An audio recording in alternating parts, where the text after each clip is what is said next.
Welcome to the Pint Glass Football Podcast.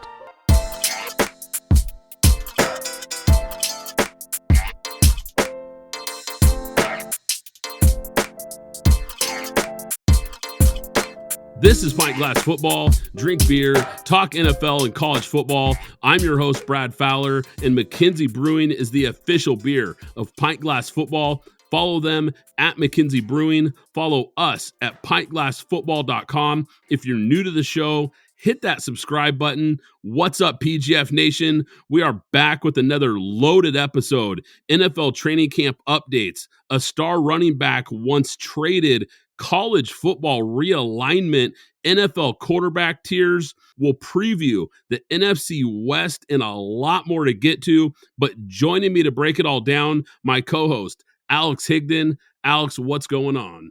It's here. It's finally here. Today we have the Hall of Fame game with the Jets and the Browns, although there may not be a lot of starters that we're going to see. And if we do, we're probably going to see them maybe for one series, if any. But we're going to get some live action with the Hall of Fame football game today. So I hope everybody's tuning into us and then tuning into them to see and finally open up this 2023 season. Man, you put it perfectly. Hall of Fame game it's really one of my favorite moments because this is the first football, and I know it's preseason, and like you said, it's backups and all that. I get it. But this is the first football game since the Super Bowl. So this is a big deal. This is really when things get going, man. We're going to have preseason football here, and it starts tonight. I can't wait. I love the whole festivities of the Hall of Fame game. I like how they do it in Canton, Ohio, and they've got the Hall of Famers for the upcoming class that are there, and they're getting interviewed and talking about their careers and telling stories. It's just such a fun way to kind of kick off the NFL season. I know I'm looking forward to it. I know you are. I know all you guys, PGF Nation, are looking forward to this game as well because people that listen to this podcast are not average football fans. I mean, let's face it, Alex. This is for the diehards. If you're tuning in, you love the game like we do, but we have got a ton of stuff to cover here today. I'm not kidding, Alex. It is a lot of stuff. So buckle in, guys. Let's get going here. I want to start with a pretty big story here, Alex. Colts running back Jonathan Taylor has officially requested a trade. Now, this is after asking for a new contract to begin training camp. He's currently on the PUP list, and apparently he suffered an injury to his back while working out in Arizona. But here's the key. He said on Twitter, 1, never had back pain. 2, never reported back pain. Not sure who, quote unquote, sources are, but find new ones.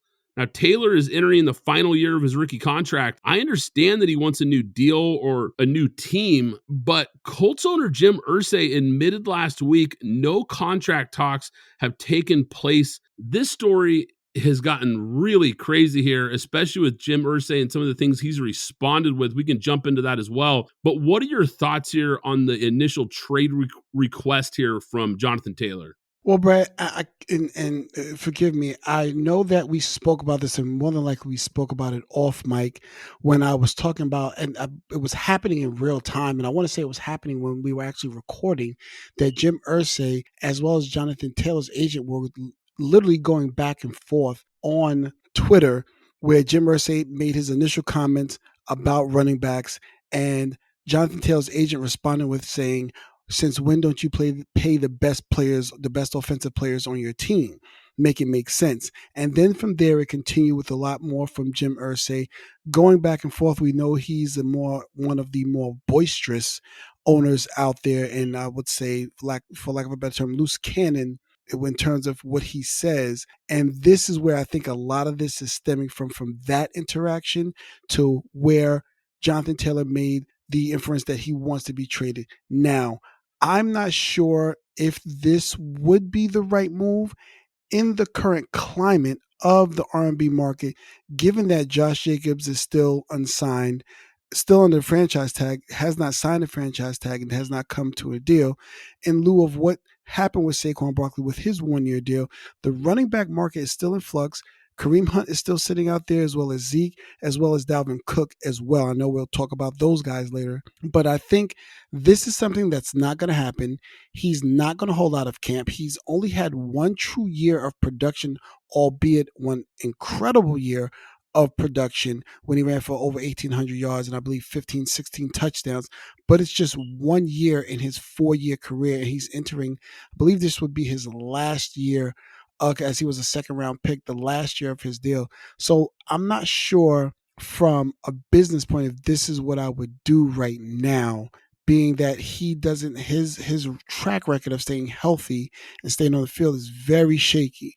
I'm not sure. I would think I would put my head down and actually work, and then it puts them in a bind when they get to the end of the season, that if I do what I'm supposed to do, then I've increased my value, and then I have hand. And I don't think he has hand in this moment. He's operating from a deficit as opposed to perhaps maybe where Saquon is or maybe where Josh Jacobs is. So this is a very sticky situation that Jonathan Taylor and his agent, perhaps that I feel may have put themselves in. Who knows? I could be wrong, but from my perspective, they're at a deficit here in terms of what they're trying to do.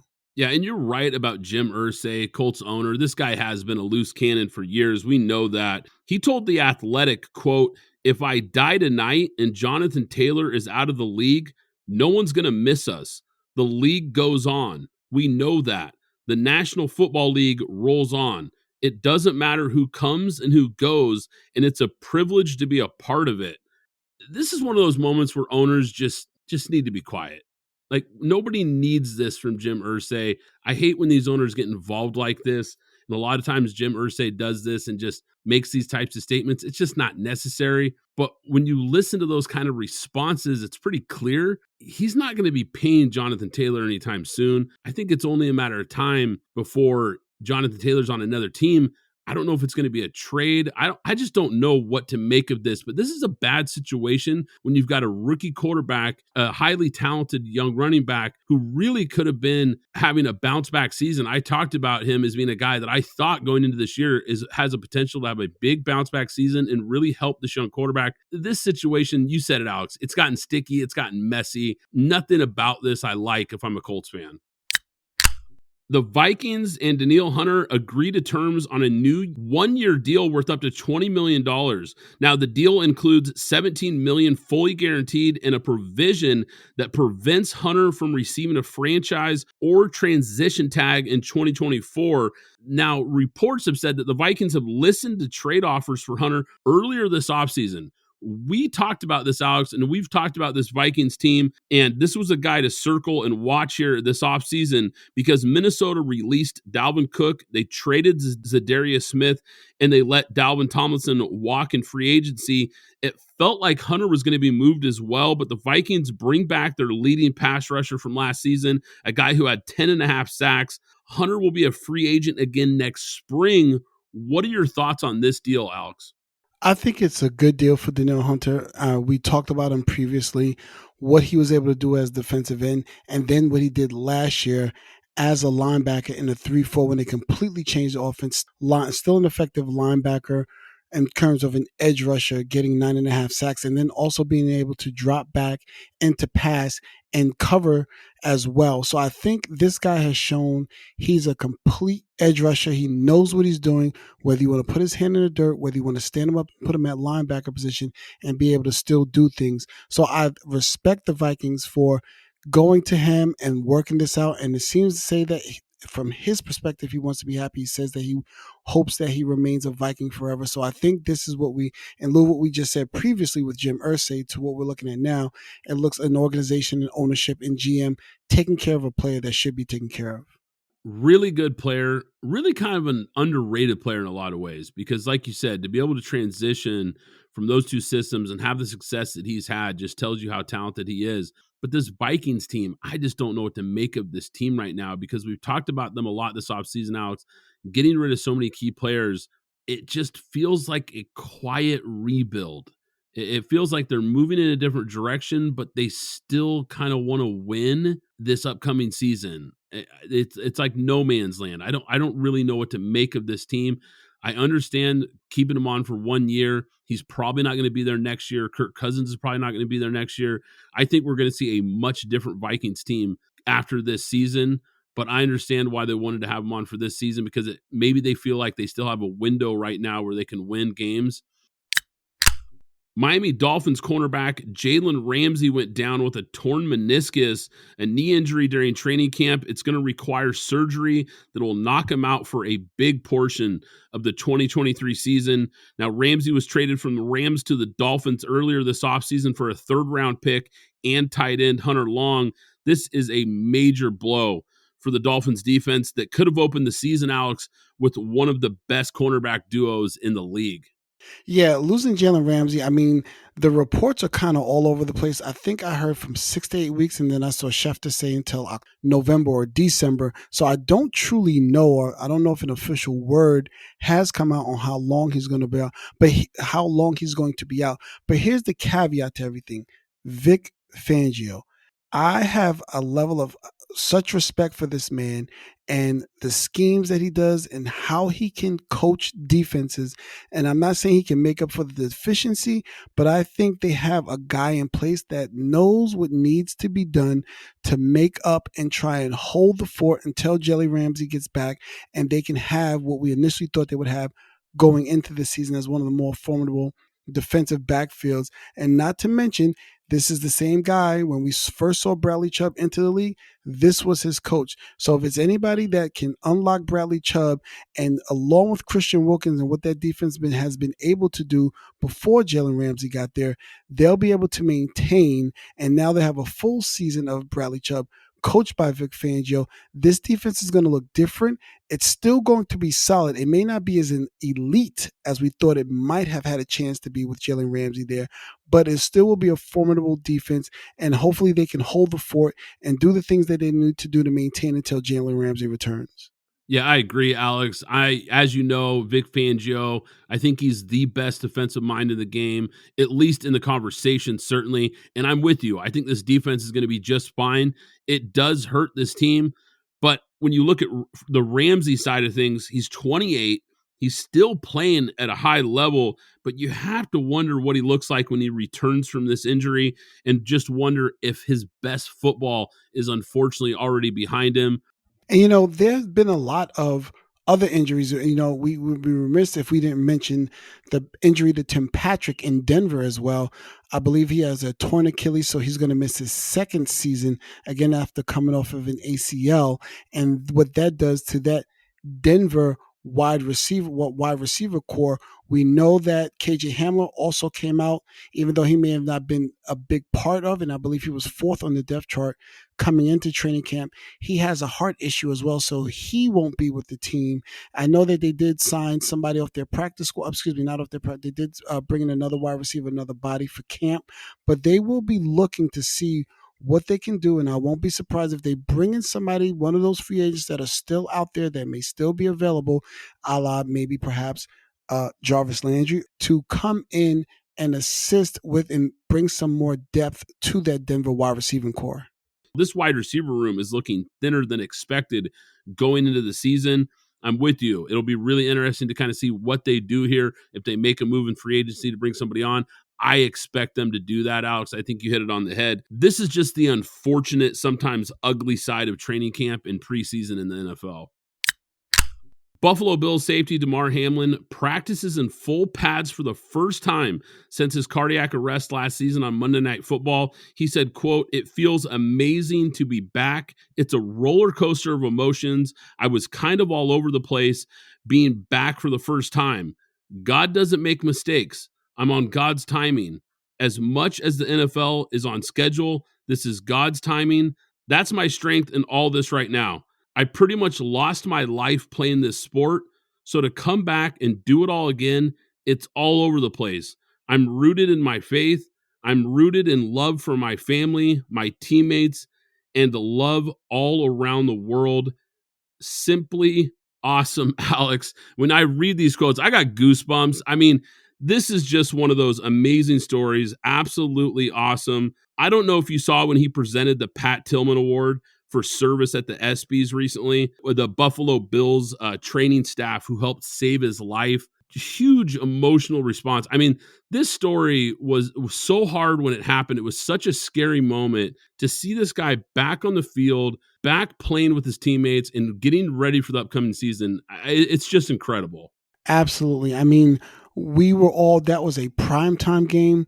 Most of us who are football fans were watching it, and even those of us who weren't football fans that are paying attention to social media, it went viral immediately and everybody tuned in. So we all sat there in anticipation trying to figure out what was going on. This was unprecedented. We had seen broken legs. We had seen a few gruesome things on the field. We had never my lifetime ever seen anything like this.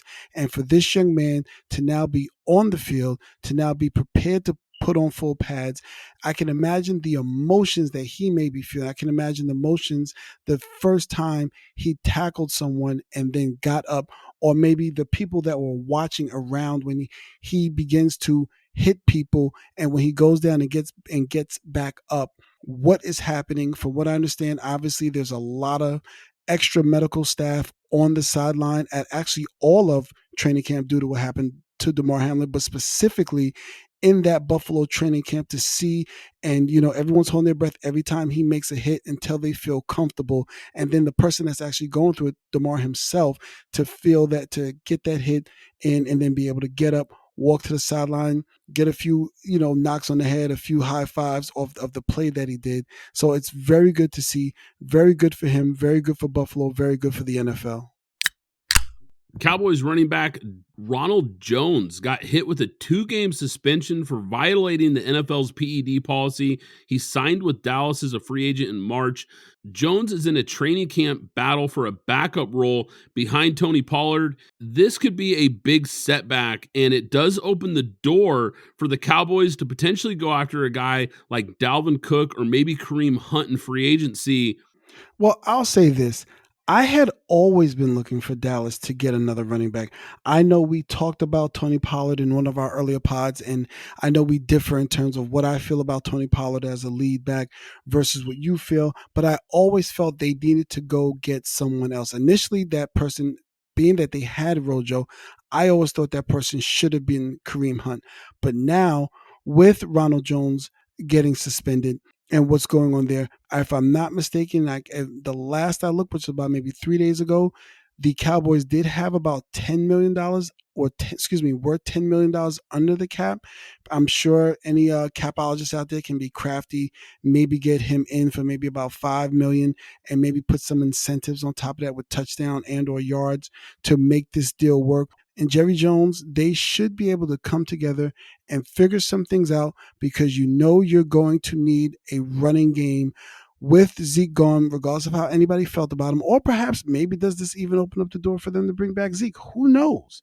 But they have good amount of money under the salary cap to kind of really go in whichever direction that they see fit to bring in somebody. But this is definitely going to heat up that running back market. And if there's other teams out there, because this will now affect other teams who may have been looking at a Dalvin Cook, a Zeke, or Kareem Hunt, now this is going to maybe start a bit of a bidding war, because if the Cowboys feel they need to make a move, and we know that Dalvin Cook was recently with the Jets and things like that, now it's going to say, okay, people are going to start jockeying for positioning with these specific running backs to get them into camp so that the other team doesn't get it, especially now that people are starting to go down with injuries. So it's going to be very interesting to watch, which will ultimately affect what has been the big talk of the NFL, the running back market, and what is it currently right now. Yeah, it makes me wonder if they're going to be willing to spend. It's a 2-game suspension, so they're not going to lose him for a lengthy period of time, but you'd hate to open the season and not have some depth there at the running back room. If you look at a guy like Kareem Hunt, he wasn't great last season, but he's still 27 years old. I think there's some tread left on the tires, and I think they could get him at a lower price tag than a guy like Cook. If I'm Dallas, he'd be the guy that I'd be targeting, and if they can get him for the right price, I think that would be a nice option for them and add some depth to that running back room. Colorado sent absolute shockwaves through college football last week when they announced that they're leaving the Pac-12 and rejoining the Big 12. Colorado was in the Big 12 until it left in 2011 to pursue, at the time, what it thought was going to be better financial stability in the Pac-12. Well, that never happened because former Pac-12 Commissioner Larry Scott made too many mistakes, quite frankly, to cover on this podcast. Fast forward, now USC and UCLA are leaving the Pac-12 for the Big Ten in 2024, and now Colorado is leaving for the Big 12 in 2024. The Pac-12 was already on life support, but now I'm not sure there's any way of coming back from this. The Big 12 isn't done yet either. Now, reportedly, they're interested in poaching Utah, Arizona, and Arizona State. With the uncertainty of the Pac-12 and still no media deal on the table here, I expect at least one more school makes the move to the Big 12 in the upcoming days. By the time this podcast airs, Alex, I think there's a good chance that at least Arizona, if not more schools, are already in the Big 12. Absolutely. I mean, they're now being cherry picked. And now you have to stop the bleeding. And if I'm not mistaken, from what I saw today, which is maybe about 2 or 3 hours ago, they have been presented with an Apple streaming deal. Now, I don't know the numbers that may be surrounding that, but they have to do something to stop the bleeding here. Because with Colorado leaving, with obviously we already know what's going on with USC and with UCLA, that just leaves Oregon, Utah, and Oregon State, and a few other teams that may not be the popular name, the name that pops out when you want to start negotiating these type of things. But we're here now. And the only deal that they have on the table is this Apple streaming deal. They need to put something in place to stop the bleeding before they basically lose everybody. Because if Oregon leaves, then you're basically, unfortunately, left with no type of premier team in your division. So go ahead, secure this deal, stop the bleeding, and try and fix things going forward. And hopefully you can maintain, and maybe you can bring some other teams in, and hopefully some of those teams are able to pop. But right now, the Pac-12 is bleeding, and there's not a Band-Aid big enough to stop it. Man, you are not kidding, Alex. And I don't know if this media deal is going to be good enough for some of these teams to not start seriously looking around to a conference like the Big 12, which is clearly open for business. Alex, I said a few weeks ago when we talked about some of these rumors that were swirling around with realignment, I said circle July 21st. Because that was Pac-12 Media Day. I said on this podcast, if Pac-12 Commissioner George Kliavkoff doesn't have a deal done by then, this could get ugly. Well, it just went from bad to worse. This is a serious situation now, and it is going to have a domino effect across the landscape of college football. On July 30th, Jack McGuire of Barstool Sports shared that he's hearing the Big Ten will add Clemson, Florida State, Oregon, and Washington. Sports Illustrated also reported that when that news broke. Now, look, there's a ton of speculation out there on who could move, where these teams are going to go. But the bottom line is it's a game of musical chairs, and we're not done yet.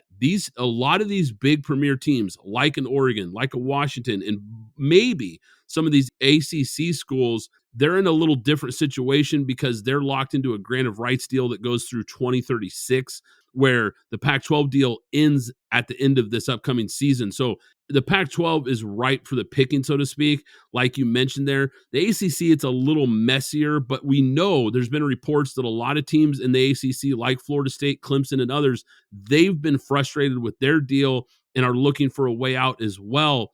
It just feels like everyone is going to be headed, and I say everyone meaning the big programs in college football, I think are going to be headed to the Big Ten or the SEC at some point. But the Big 12 is trying to strengthen its brand with numbers. Here's my prediction, Alex. I think Arizona joins the Big 12 in the next few days. Like I said, it could even happen by the time this podcast airs. Then the floodgates are going to bust wide open. The other four corner schools are going to follow: Arizona State and Utah. I think the Big Ten gets involved at that point, because at that point, the Pac-12 is officially dead. And I think they go after a school like Oregon and Washington, and they get those other two West Coast programs to pair with UCLA and USC, which they recently added. I think it helps with scheduling, and it kind of gives the Big Ten a West Coast footprint. The SEC, I think, is definitely a conference to look at, because I don't think they're going to want to be outdone. If the Big Ten makes these big moves, I could see them getting involved. They've got the money, the cachet, the respect to be able to open their wallets and possibly get ACC schools like Clemson or Florida State. There's been reports that they could be interested in rating some of those schools from the ACC, and the race for super conferences at that point is full steam ahead. Hey, PGF Nation, are you tired of the same old bland food at your tailgate parties? Well, let me tell you about my friends at the Tailgate Foodie, the seasoning and barbecue sauce company that specializes in elevating your tailgate and backyard cooking game. With their unique blend of spices and sauces, the Tailgate Foodie will take your taste buds on a flavor journey that you won't forget. Use code PINTGlassFoodie for 15% off your first order at thetailgatefoodie.com.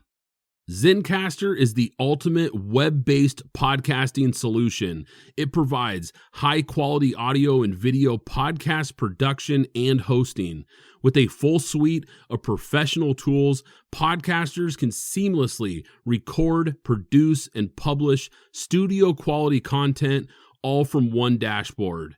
Zencastr's post-production process takes the headache out of audio production. Set the right podcast loudness and levels while reducing background noise with a click of a button. Coordinating all your guests to record in person is painful and tedious. Easily invite up to 11 participants per recording with one click. Go to zencastr.com/pricing and use my code PGFP, and you'll get 30% off your first 3 months of Zencastr Professional. I want you to have the same easy experiences I do for all my podcasting and content needs. It's time to share your story. Hey there, PGF Nation. You know what's important when you're having a good time? Staying hydrated. And that's where Liquid IV comes in, the category-winning hydration brand that's fueling your well-being. With just one stick of Liquid IV, you get 2 times faster hydration than water alone, plus 5 essential vitamins to keep you feeling your best. And let's not forget about the convenience factor. The packaging is perfect for on the go, whether you're tailgating or just hanging out on the couch.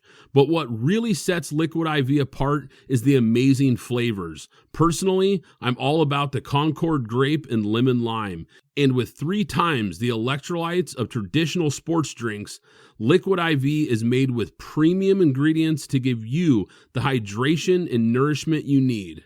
Get 20% off when you go to liquidiv.com and use code PGFP at checkout. That's 20% off anything you order when you shop Better Hydration today using promo code PGFP at liquidiv.com. So next time you're cracking open a cold one and settling in for the big game, make sure you've got Liquid IV by your side. Trust me, your body will thank you. So Alex, you sent me a tweet recently, and I thought it was so good that we had to talk about it here on the podcast. 50 total NFL insiders, including 8 GMs, 10 executives, 10 head coaches, and 15 coordinators ranked 30 starting quarterbacks in the NFL, and they did it by tiers. Now, this is according to The Athletic. I want to jump into these tiers, these quarterbacks. I want to get your thoughts on this list, where these guys are ranked. Let's start at the top here. Tier 1. And like I said, this is not the media. This is not fans. These are people who are highly respected individuals who are in the league. Like I mentioned, GMs, coaches. These are guys that know the game at the highest level. Their tier 1 came down to, at number 1, Patrick Mahomes. At number 2, Joe Burrow. At number 3, Josh Allen. At number 4, Aaron Rodgers. And number 5, Justin Herbert. That was their tier 1 quarterbacks. We can jump into the rest here as well, Alex, but I want to get your initial thoughts. And I'll just say this. I think tier 1 should be one name with Patrick Mahomes. Some other people may try to push Joe Burrow in there, and there's probably an argument for that. But tier 1 should just be one person. And then if you want to argue Joe Burrow, I wouldn't fight it, but you can have an argument about that. And then there should be other tiers. Because though these other quarterbacks, Josh Allen, Aaron Rodgers, Justin Herbert, I'm sorry, they're not on that tier. We have watched, and I'll just quickly go through a few. We have watched Josh Allen, as we talked about. We've talked about off mic. We've been watching him a little bit regress. He's not getting better in terms of reading and doing the things that he should be matriculating I've always said, I don't call any quarterback elite until after 5 years, where I see you do something special, the defense adjusts, and then you adjust, and then we go on from there to see if you can maintain consistency. Now, if we're just simply looking at numbers, some numbers look for Josh Allen, they look the same, but when you're actually watching the games, you are watching him struggle. You're watching him play a little bit of hero ball. The same thing with Aaron Rodgers. We've watched this man. Now, you can blame some things on the defense, of course, with what San Francisco did when they ran for 200 yards with Raheem Mostert. However, we've watched him for 3 years in a row be in that AFC Championship game and not be able to get to the big game when that team was talented enough, when that team was good enough to get to that game. We watched that defense turn Tom Brady over 3 times and them still not be able to win that game. There is no excuse when you're going to say you're going to be in tier 1. You should be then moving on. You should, whether you moved on and lost that Super Bowl, that's fine. But you should have had at least one other Super Bowl run from Aaron Rodgers in Green Bay. And then, of course, we get to Justin Herbert. Now, there is a little bit of a caveat in terms of his coach. We know there's a deficit there in how he's being coached and a lot of things there. But what we're seeing from him and what we're seeing from other quarterbacks that might be in the next tier that you're going to discuss, we can argue that we can remove Justin Herbert and push him down a tier and put some of these other quarterbacks up into the next tier.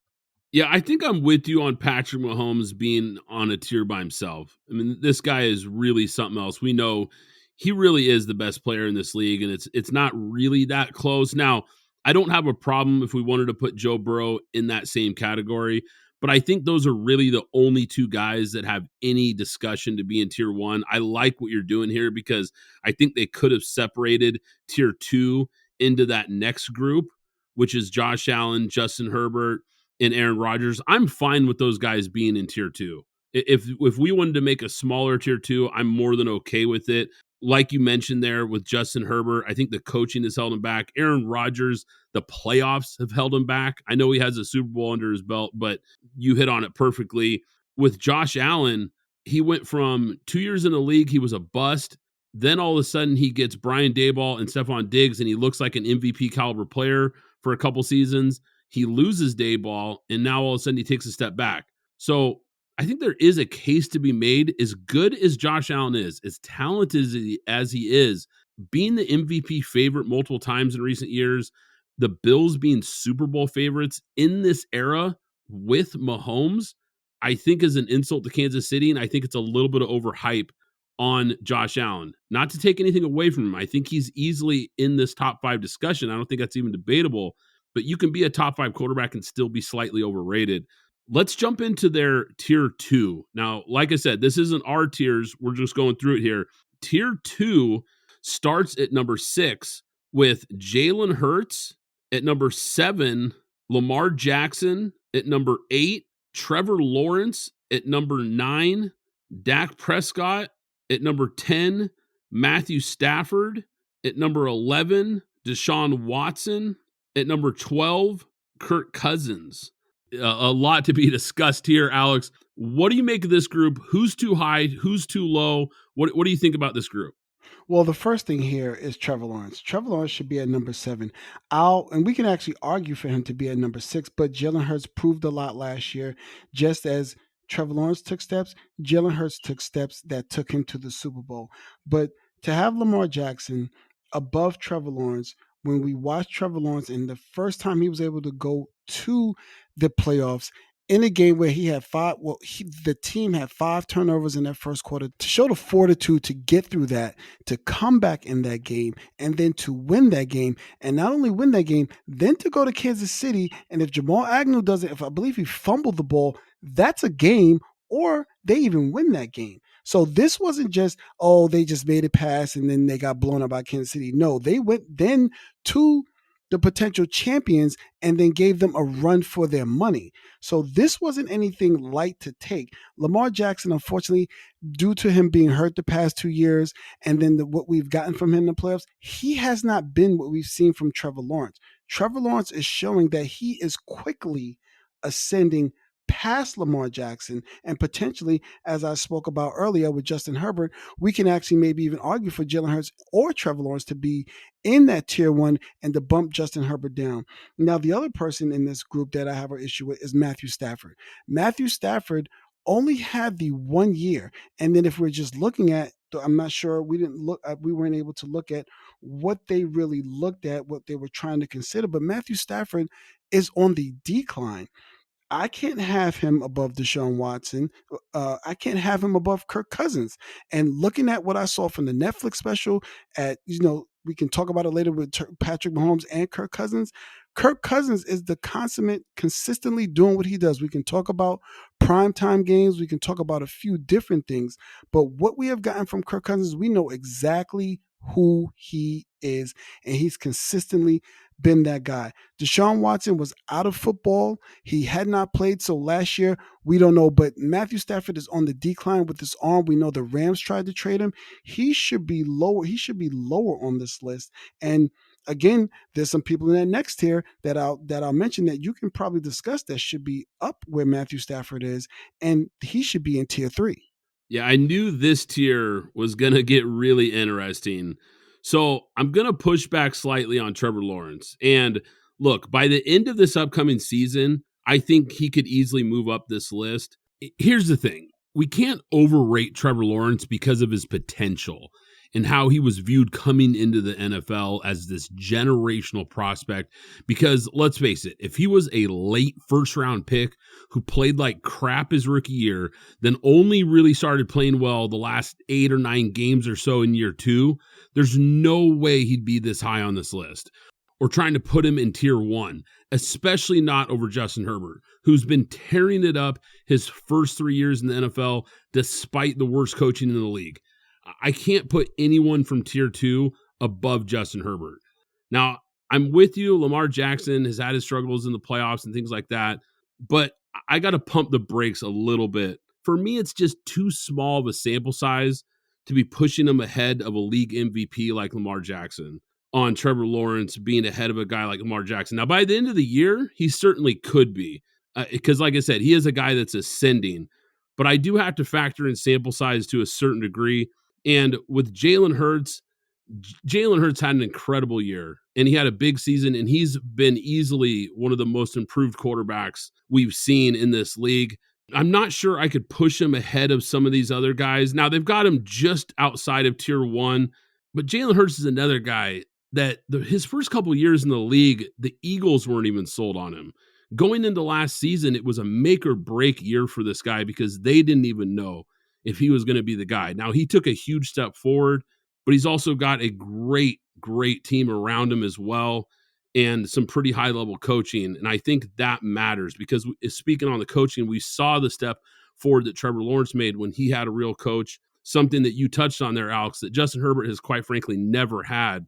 Dak Prescott, probably about where he should be. We've talked a lot about him, just really solid quarterback, not great, but a guy that's going to win a lot of games. I don't know if he can ever take him to the mountaintop, but just right there in the mix. I don't really have a problem with that. Deshaun Watson, based on past success, I understand having him there, but I'm with you. I don't know if we could put him ahead of Kirk Cousins, mostly because we haven't really seen anything for the last couple of years. And last season, he only played a handful of games, really played some terrible football at the quarterback position.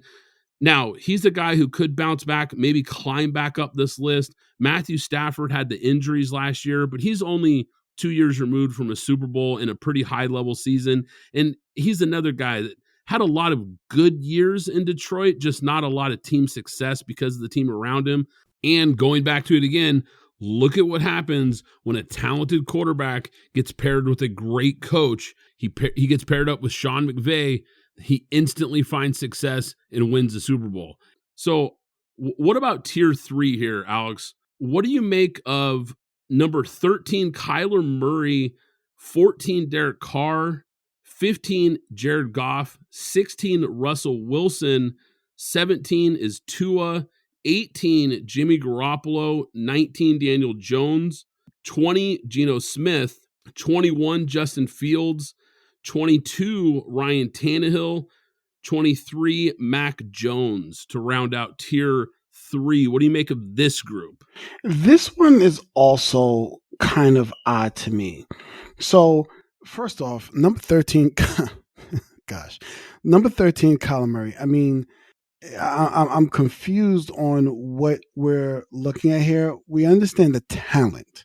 So we'll take that and put that to the side. We're not even going to talk about the size or anything like that. We're just talking about the talent. However, the leadership skills and what we've been able to see on the field, I can't put him above Derek Carr. I can't put him above Jared Goff. I can't put him above what we saw from Tua, going into last year where he looks like he's perhaps ascending. So I'm not sure why he's that high on the list, especially with the issues they've been having with him.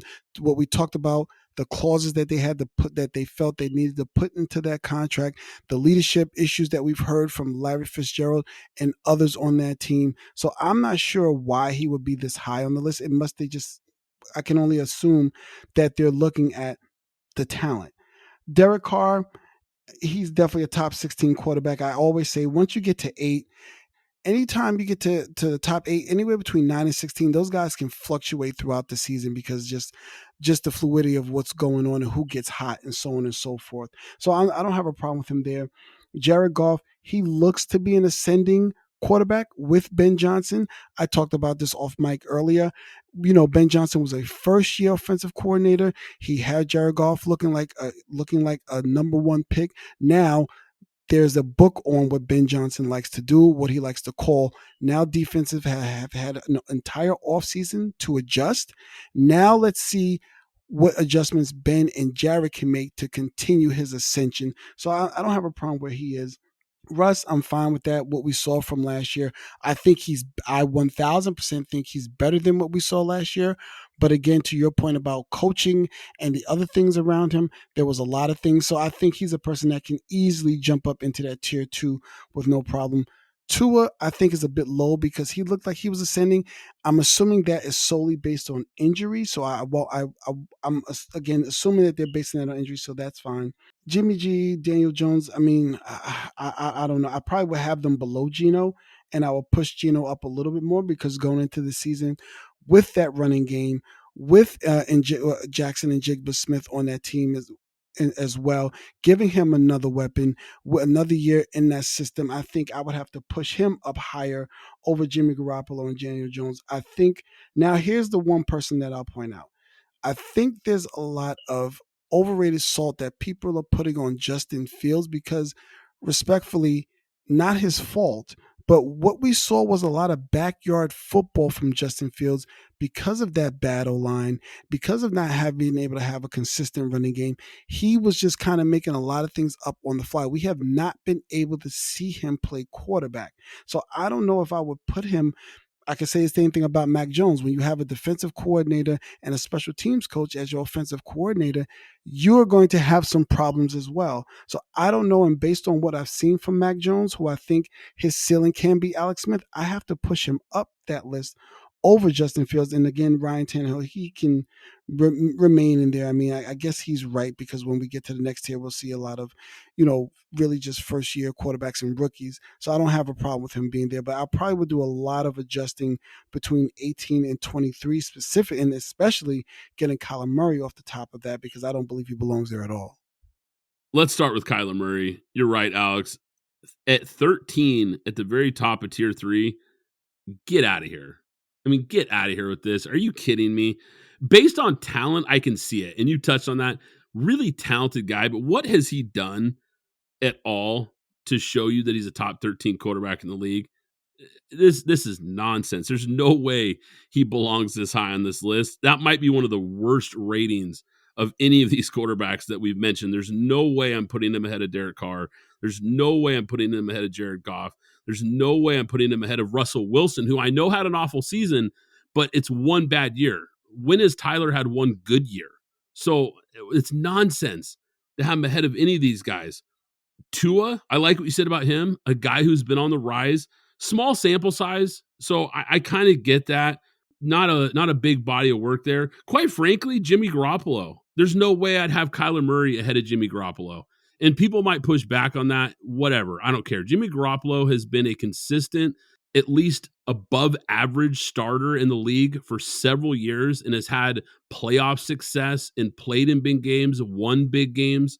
I know the injury history has really held him back in a lot of ways, but there's no way I can put Kyler Murray ahead of Jimmy Garoppolo. He might be more talented, but there's no way he's a better quarterback. Geno Smith, I kind of get why he's there. Once again, small sample size, a guy who really has been a backup for the majority of his career. We know he got drafted in the first round. They had high hopes for him in New York to be a franchise guy. It didn't pan out. He bounced around the league and had this big comeback year last year. We're going to jump into the NFC West later, so we'll kind of dive into him and Kyler and some of these guys a little more later. Daniel Jones, similar situation, really small sample size.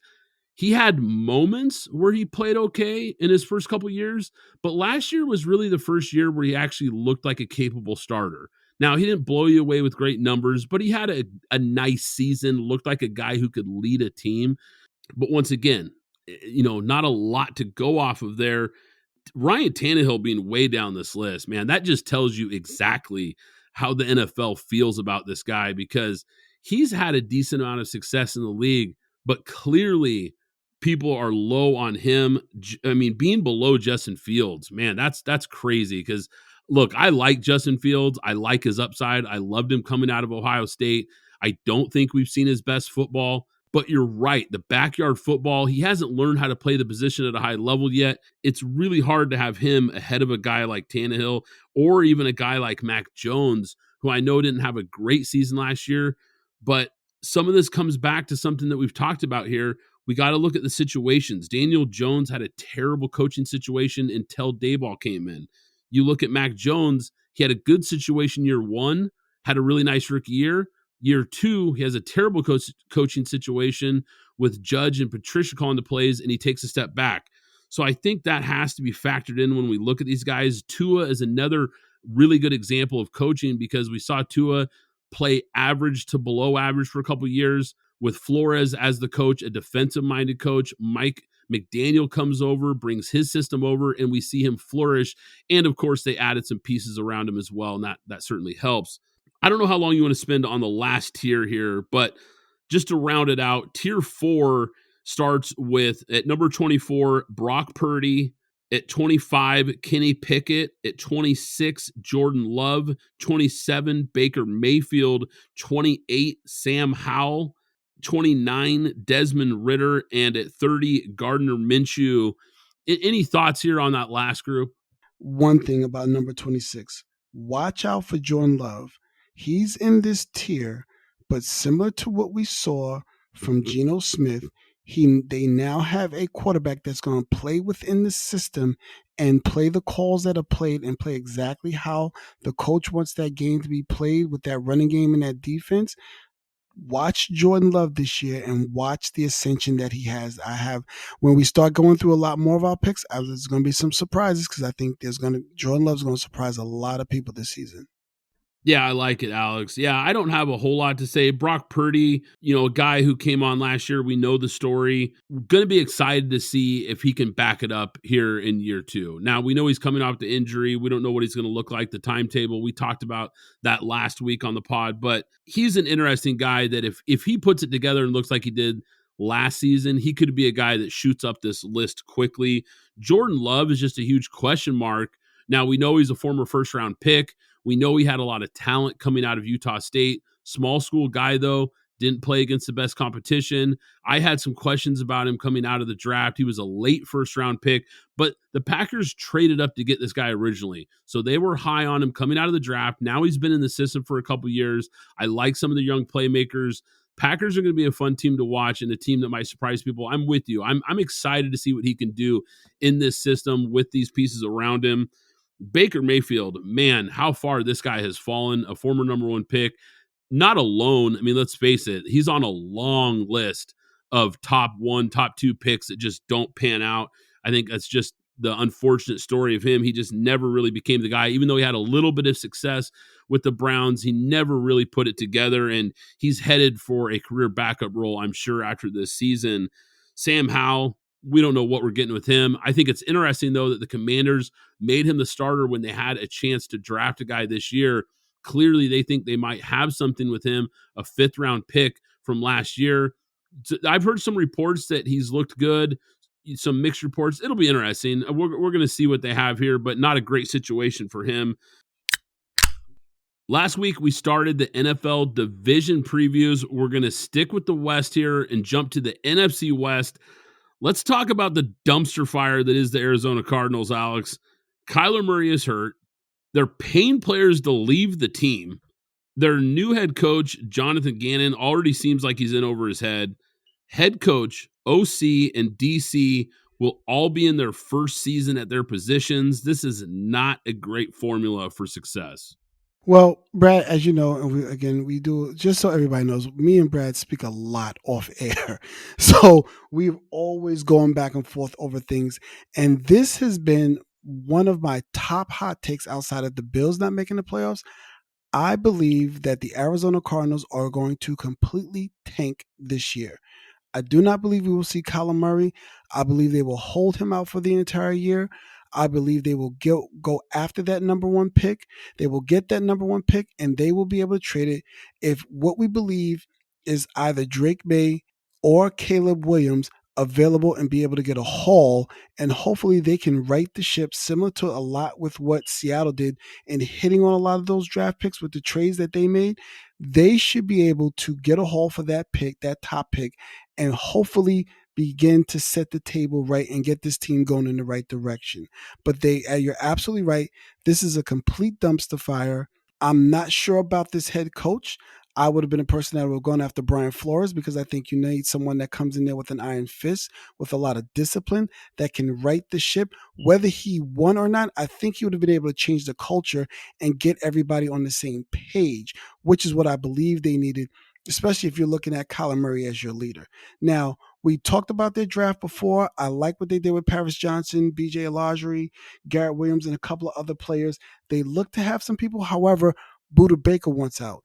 They have not been able to figure out which is what we call a Swiss Army knife in the NFL and Isaiah Simmons. They're not going to pick him up on this 5th-year option. He's not going to be there next year. They're going to either trade him, and I'm predicting it now. He's going to wind up in New England and be an all-pro, probably borderline Hall of Fame player when you get with a guy like Bill Belichick that knows what to do with a player like that can play every linebacker position, both safety positions, and can play corner. This team had a lot of talent. They looked like they should have been able to do a lot of things, but they don't appear to be going in the right direction. So I don't expect anything from this team. I don't expect them to win more than 3 to 4 games. Again, that's because I don't believe that Kyler Murray is going to play this year, and they're going to get that number 1 pick, trade it for a haul, and hopefully make some right picks to reset the table around Kyler Murray and currently what they have and go forward. But I don't look forward to anything from this team. I do not like the way it's set up from ownership on down. To be fair to the coaching staff, they just got there, but the way that looks, I just wouldn't have gone in that direction. So I'm including them in that. I just don't know where this team is going. They are a directionalist team to me. I'm going to put a pin in the number 1 pick here. I want to jump back to that here in a second. So let me just hold on to that because I want to come back to that, Alex. But you're right about this team. This roster might be the worst in the NFL. I think you can make a strong case that it is. Now, like you mentioned, they drafted offensive lineman Paris Johnson Jr., really like him as a prospect. Defensive end B.J. Ojulari, the brother of Azeez Ojulari, who plays for the Giants. So you've got some NFL bloodlines there. I think he's a high-level prospect. I like those picks. And they had some guys that they picked in this draft that I think could help this team, but they're going to have to because, quite frankly, they just don't have enough talent elsewhere. Now, they signed a few quality offensive linemen in free agency. They needed to address that unit. I think it should be better this year. I'm trying to point at some of the good, right? There's not a whole lot of good to point to with this team. So I'm trying to pick some spots where maybe you could shine a light and say, okay, that looks good here. But they lost wide receivers A.J. Green, DeAndre Hopkins, and Robbie Anderson. I'm not even sure this team really wants to compete in 2023. I'm with you, Alex. Maybe that's a good thing because you hit on it. They need to rebuild this thing. being good, I don't think actually helps this team. And I don't think they're going to be. I mean, it's a young team. It's a young staff like we touched on. And here's the other part, Alex. Look at this schedule. The Cardinals open their season in DC. Then they play the Giants, Cowboys, 49ers, and Bengals. Then they go to the Rams, head to Seattle, and come back home for the Ravens. There's a realistic possibility, Alex, that they open the season 0-8. If they open the season on that kind of note, this season is going to be over by the halfway point. Now, we know this team should be terrible. There's no way around it. I think we're making it pretty obvious here, guys. Let's cut to the real question because you talked about it here. If they have the number 1 pick or maybe the number 2 pick, is there any chance? Because you said that they would trade that pick, but do you think there's any realistic chance that they actually draft Caleb Williams, who many, myself included, think is a generational prospect, or even a guy like Drake May, who a lot of draft analysts and people who cover the sport really think highly of as well?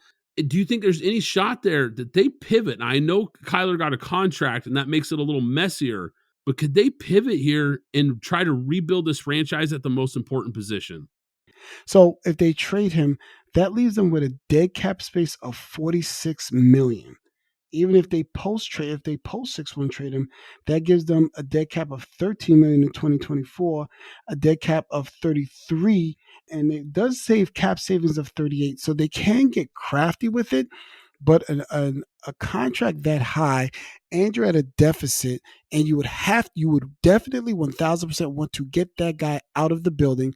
And the funny thing is, this is the exact same thing that the Cardinals did when they drafted Kyler Murray. They had drafted Josh Rosen, found out he was a bust. They drafted Kyler Murray, and they're feeling like maybe there's talent there, but he may not be the leader. And we believe there's this generational talent here in Caleb Williams or Drake May, and we don't want to trade off on it. We don't want to pass up on what people are talking about as the next quote-unquote guy.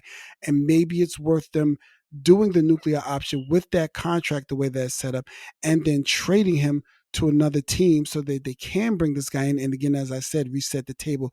I think it'll be interesting talk at the end of the season if they go in the direction that I think they should go. I also had the same notion when Dak Prescott got hurt and he was going into his contract. I said the Cowboys should tank and Trevor Lawrence will be sitting right there for them.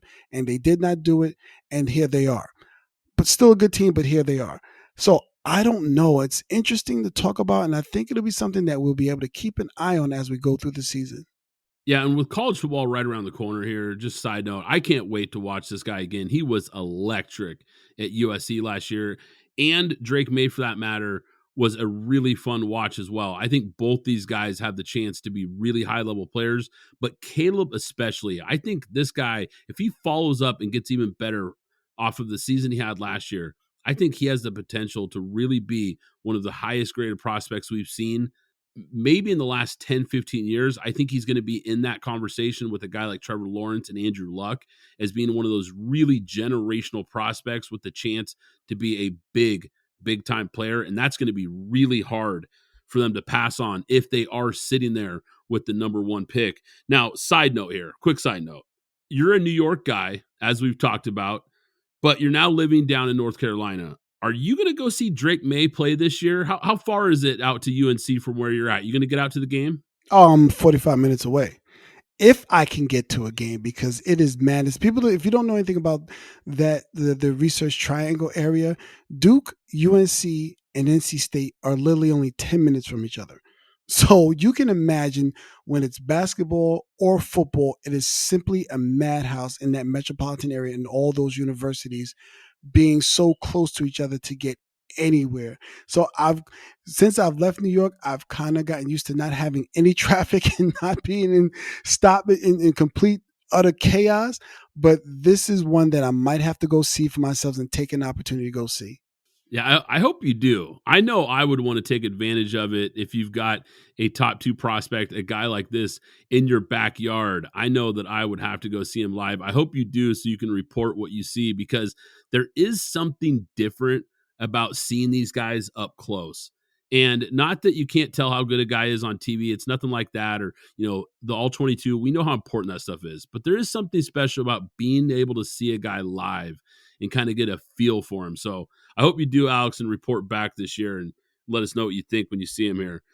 Let's jump to the Rams here, Alex. The Los Angeles Rams, this is one of the more interesting teams in football heading into this season. The Rams are in a similar spot going into 23 that they were in last season, a top-heavy team. You've got stars like Cooper Kupp, Aaron Donald, quarterback Matt Stafford, but we know this is a team that also has a great coach in Sean McVay. So you've got names here. There's some star power in LA, but this is going to be a much younger and a lot more unproven roster in LA this season. Yeah, you know what? And one thing I can say, they had a lot of draft picks this year.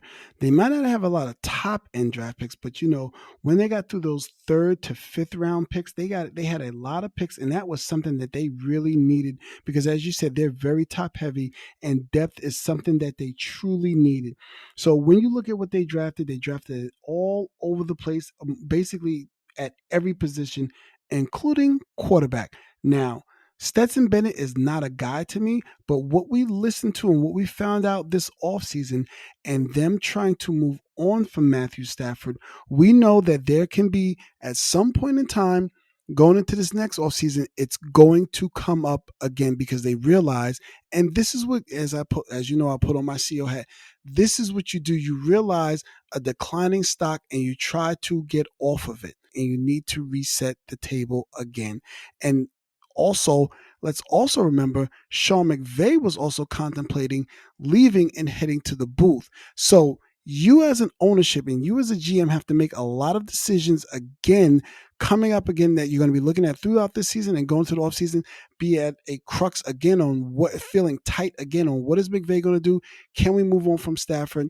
But as what we're looking at going into this season, if Cooper Kupp can remain healthy, we know what he can do. I think he's done enough to prove to us that this is a guy in the NFL. This is a top 5 wide receiver. It doesn't matter that he's in the slot, but he's a top 5 wide receiver. However, what's surrounding him and Ben Skronik and Van Jefferson, even though I'm a Florida fan, there's a lot to be desired there.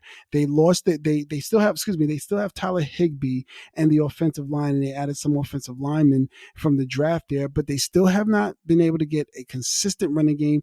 This is going to be Cam Akers coming back from an injury, a year removed from the injury. So hopefully he can come in. Again, we know that defense lost Bobby Wagner, Jalen Ramsey as well. So even though Aaron Donald is still there, he's surrounded by a lot of new and young players. But again, on the back end as well, when you talk about Achille Weatherspoon and all these other guys, there's a lot to be desired. Even though we believe they're top heavy, the names at the top aren't the names that were at the top from a year ago. So I believe this is another team that's going to struggle. And I believe at some point during the season, they're going to have to make some serious decisions and say, and I know there's the dreaded tank word, but they're going to have to make some decisions on what it is they want to do if they're sitting there at 5-9 or whatever they're at once they get later into the season and jockeying to be in the running for one of these quarterbacks. Because this is actually, we've talked about the top 2 quarterbacks, and this is a team that will be in the market for a quarterback. But there's also Bo Nix and also Spencer Rattler from South Carolina. So there'll be a lot of quarterbacks even in the later part of the draft, the latter part of the draft, they could still go and get.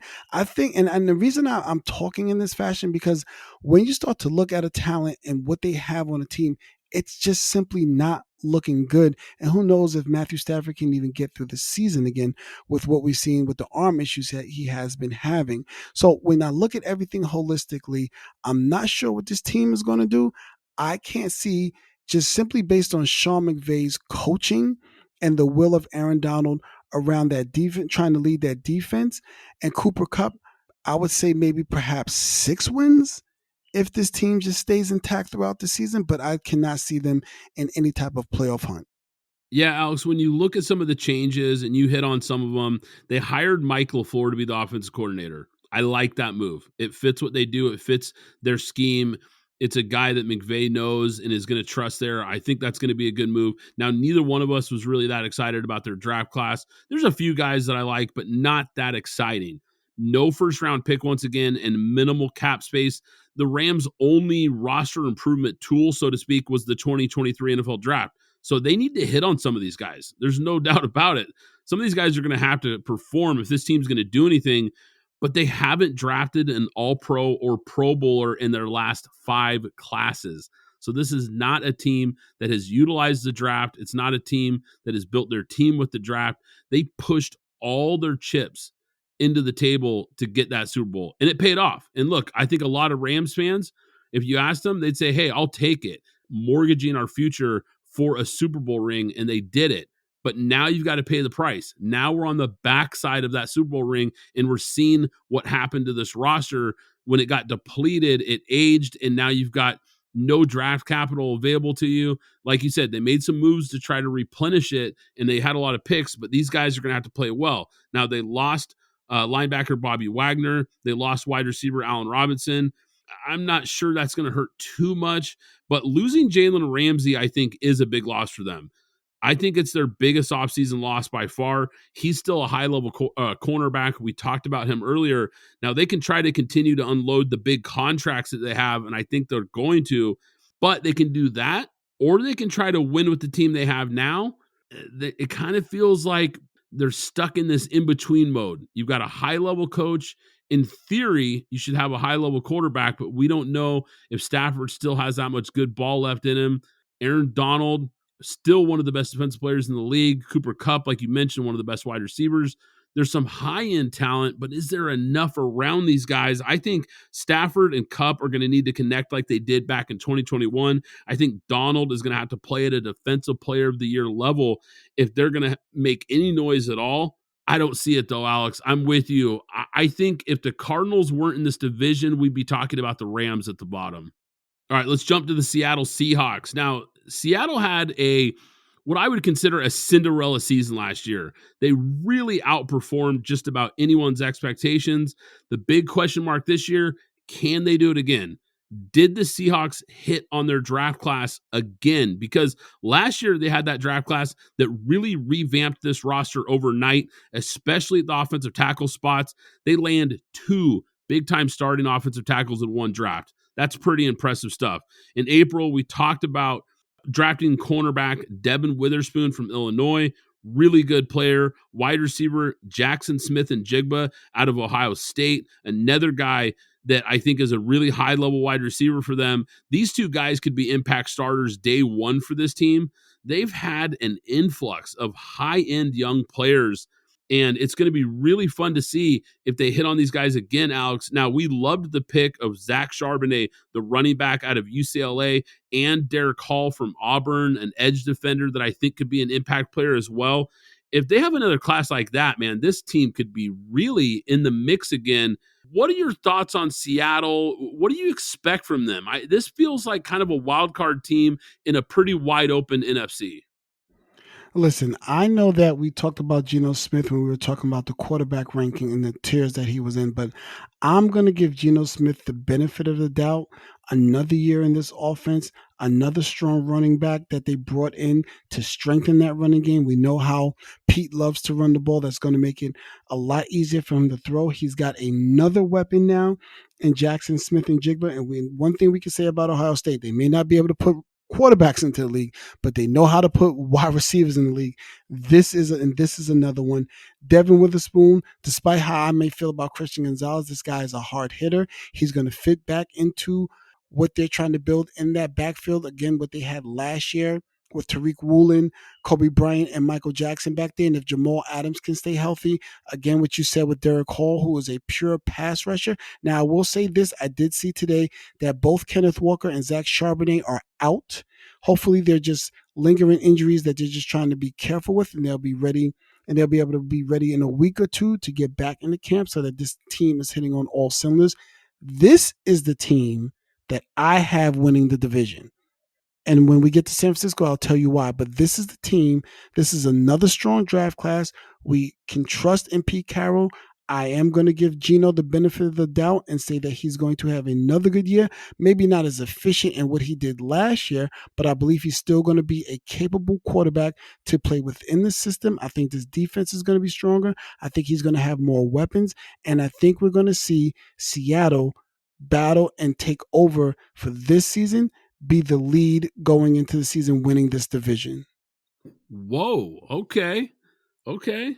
Seattle winning the division. Man, I don't know if I'm that bullish on this team.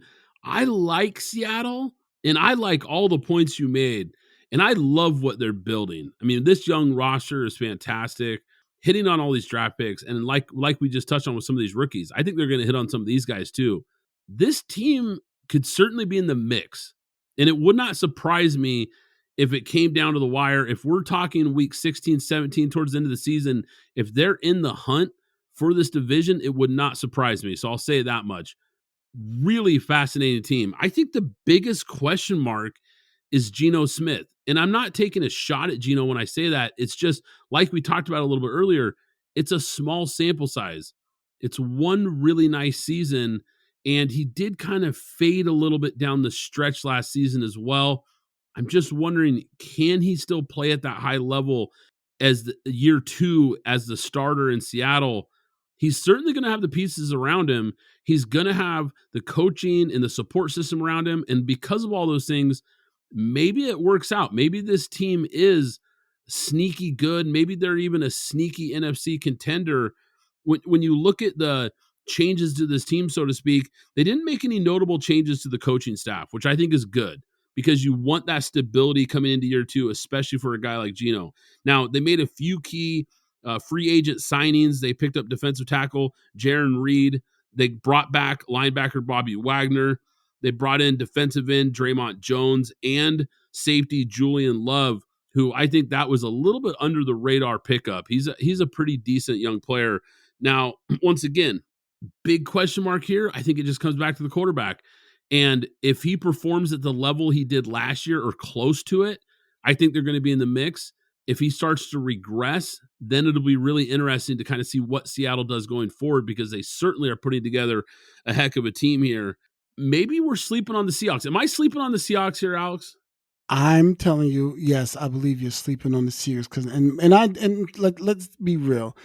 I get who Geno Smith has been throughout his entire career.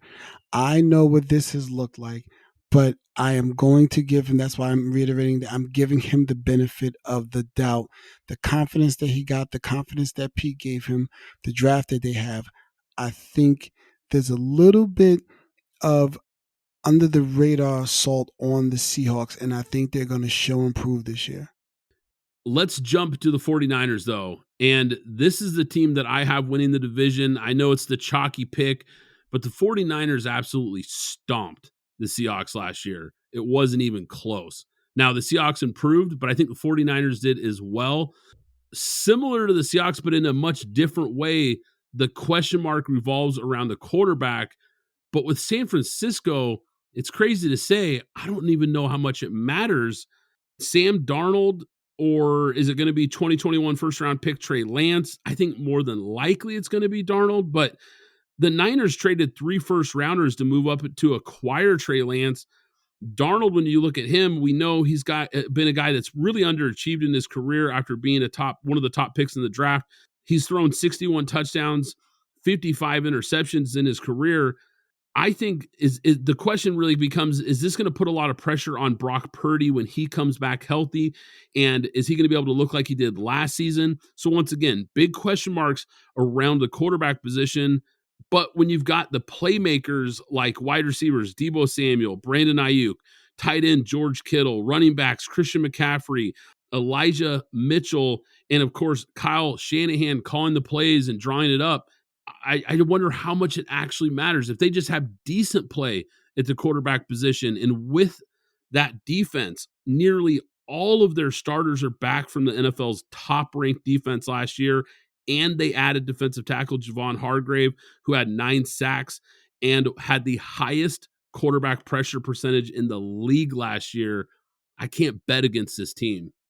Completely understand, and it makes perfect sense the way that they're set up. But as I said last week, John Lynch and Kyle Shanahan, the kings of misdeception. I do not believe that Brock Purdy is going to be ready for this season.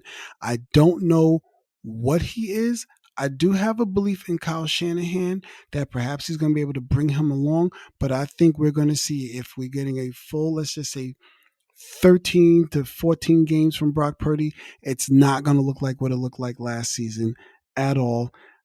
I know, and I'm going to say it, and I'm sorry.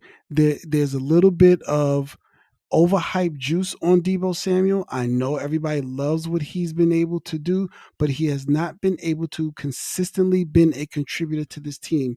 He has had only one season as a full-time starter, and even in that season, he got injured in one game. But other than that, he has been pretty much pedestrian for the most part, with the exception of the 1 year you saw something from him and he was used in the running game as well, though very much an elite year, but he has not been consistent. This is the first year, I want to say in the last 2.5 years that we've been able to see Christian McCaffrey healthy. Now, hopefully he's gotten over the injury bug and he's going to be there. And the reason you only hear me talking about the offense and not the defense, because I believe in everything that Brad just said. The defense is going to be on point. So I'm going to trust that the defense is on point and that they're going to do what it is that they do. But offensively, they are going to struggle. On offense, though they have a great play caller, on offense, there is a lot to be desired.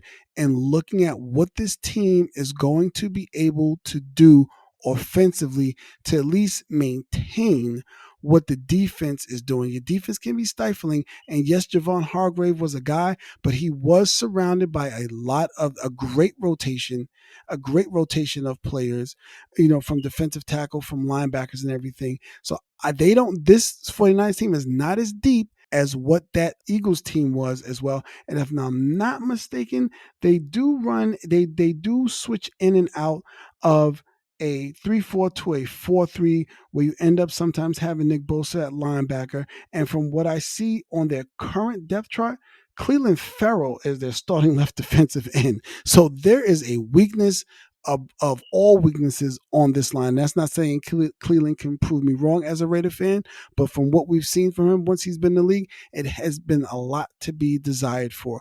So, and also on the back end of that team, there is a little bit of weakness at the cornerback position, but they do have my guy, as I call him, young Palomulu Hayufunga back there, who's been showing and proving that he is a guy, and they did draft Jair Brown as safety. But on offense, it's really where I see the issues.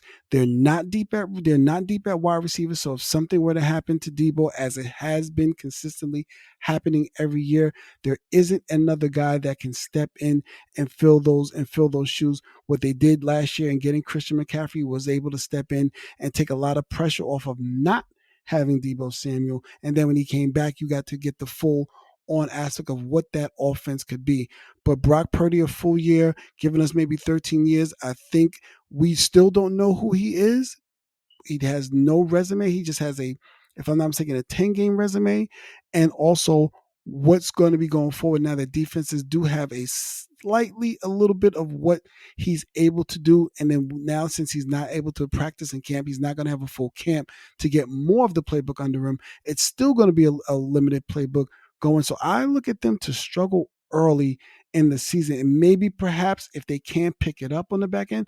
But to me, by that time, Seattle will be rocking and rolling, and they will not be able to catch them. They'll come in second in the division. I like it, Alex. I like your take there. I think it's valid. I think the health is a question mark for guys like Deebo and Christian McCaffrey, and those players are so key to this offense because they're so versatile, and they allow Shanahan to open up the playbook in a way that he just simply can't do when they're not available. If those guys are healthy, I think we're talking about an offense that's pretty dangerous because they just bring so much to the table. We saw what McCaffrey did to this offense last year. Incredible improvement once they made that trade. The quarterback position, big question mark, like we said. But at this point, I just have so much trust in Kyle Shanahan when it comes to quarterbacks. I feel like no matter who he puts in there, they're going to play at an above average level. I think Sam Darnold is going to shock people. I really do. I think he's going to keep this team afloat for the first 3, 4, 5 games, whatever it ends up being. Brock Purdy, small sample size, but I really liked what I saw from him last year. If he can continue that success, and I think he can in this system, I think San Francisco is still really dangerous, and I think it's a team to watch out for in the NFC, like they have been, quite frankly, almost every year with Shanahan. It seems like they're always in the mix. I expect them to be in the mix again. We're on opposite sides here, but we clearly have these two teams at the top of this division. It's going to be a fun one to watch. That is for sure. This has been a fun episode. That's going to do it. But before we go, I want to give a shout out to our friends at the Tailgate Foodie. Be sure to check them out at thetailgatefoodie.com. I'm Brad Fowler. He's Alex Higdon. This is Pint Glass Football, and we'll catch you next time. Thanks for listening to the Pint Glass Football Podcast. Be sure to subscribe and follow us on Twitter at PGF Podcast.